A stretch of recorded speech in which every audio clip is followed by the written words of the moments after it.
이 예산 누가 편성한 것입니까? 이 정부가 편성한 것입니다. 사병들의 부식비를 삭감하고 부사관의 처우를 오히려 악화시킨 그것을 받아들인 게 바로 국방부 합참 각군 총장들 아닙니까? 반성하세요. 해군 총장 즉강 끝. 그런 구호 내뱉지 마세요. 북한의 고물 함정이 내려오면 이지스 동원해서 때릴 겁니까? 아니지 않습니까? 비례성, 충분성, 유엔사의 교전 규칙에 따라 대응하는 거 아닙니까? 어디 해군마저 즉강 끝 원칙 운운하십니까? 바로 그렇기 때문에 이 군 지휘부를 믿고 과연 우리가 목숨 걸라고 할 때 목숨 걸 수 있는가? 그렇게 고민하다 보니 처우에 대해서 다시 생각하시게 되는 겁니다. 그래서 회의가 드는 것이에요. 제 앞에 많은 분들께서 이미 우리 해군과 해병대가 대한민국 수호에 얼마나 큰 역할을 하고 있는지 충분히 경의를 표했다고 봅니다. 또 많은 분들이 부사관 문제나 처우에 대해서도 진심으로 우려하고 걱정하며 더 나은 처우로 우리 군이 임무에 제대로 수행할 수 있도록 여건을 확보하겠다는 말씀들을 많이 하셨습니다. 그런데 이 예산 누가 편성한 것입니까? 이 정부가 편성한 것입니다. 이 기재부가 이 예산 편성할 때 각 군의 요구 다 받고 편성한 것입니다. 받고 조정한 것입니다. 즉 사병들의 부식비를 삭감하고 부사관의 처우를 오히려 악화시킨 그 예산안은 바로 이 국방부, 바로 이 해군, 바로 이 기재부가 한 것입니다. 그것을 우리 당이 바로 잡아주겠다 하는 것입니다. 그것은 국방에 여야가 없고 국방을 우리 더불어민주당은 더 중시하기 때문에 그렇게 하겠다는 의지를 표시한 것입니다. 노무현 정부, 문재인 정부, 과연 어느 정부가 확고하게 대한민국의 정예 군사력 건설을 위해 노력해 왔습니까? 바로 노무현 정부, 문재인 정부입니다.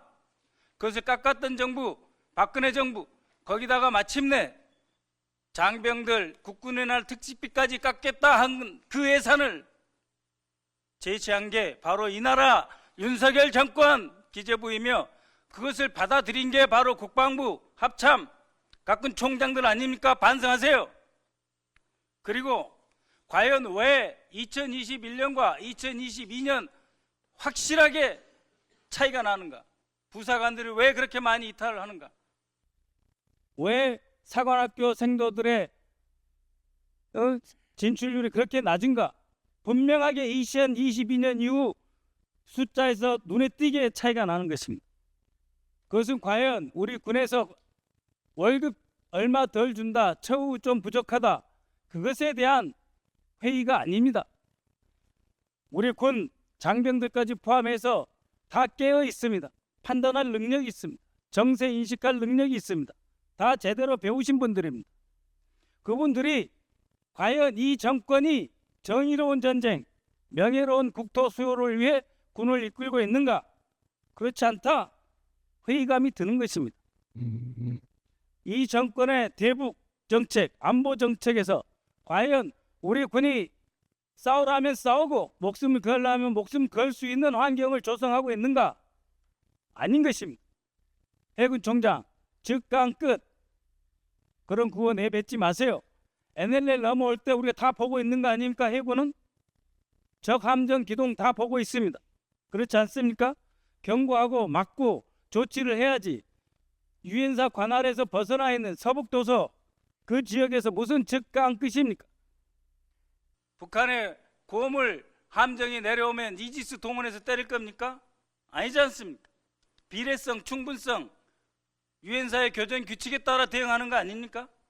어디 해군마저 즉강 끝 원칙 운운하십니까?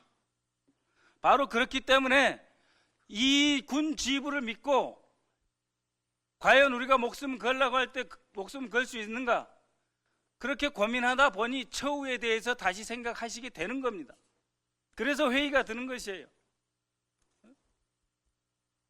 대단히 신뢰되는 말씀일지 모르지만 이 계룡대에서 장성들이 모여 계시면서 이 세상을 바라보는 것과 야전에서 서북도서에서 대한민국을 지키기 위해서 두려움 속에서도 공포를 이겨나가면서 대한민국을 지켜야 되겠다, 최전선에 내가 서 있다 라고 하는 마음으로 총을 들고 적을 주시하고 관찰하고 있는 우리 해병 전우들이 과연 대한민국에서 나를 지켜줄 것인가? 메디어는 안 띄우고 필요한 물자 제대로 주는가? 과연 우리 사령관은 정의로운 박정훈 대령이 사병이 사망했을 때 정의로운 결정을 내리는가? 그렇지 못하다. 그러니 군이 흔들리는 것입니다.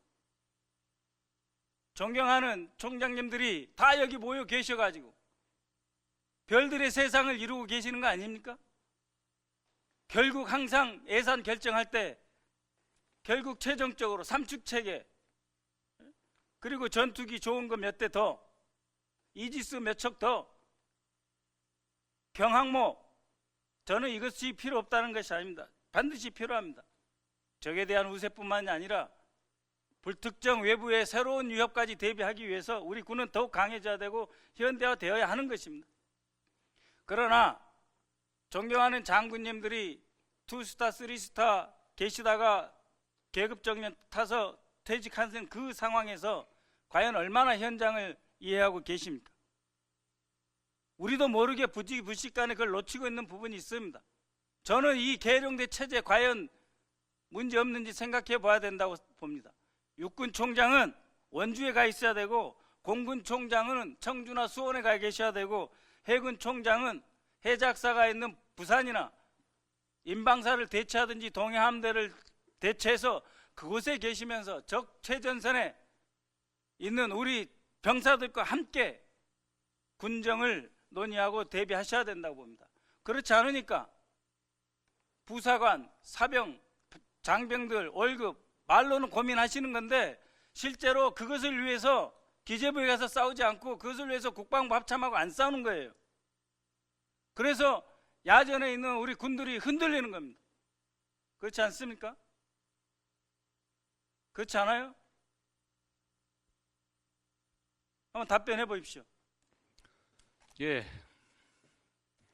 좋은 말씀 감사합니다. 첫 번째로 장성으로서 권위의식을 가지고 지휘한다, 이거는 그렇지는 않습니다. 알겠습니다. 예.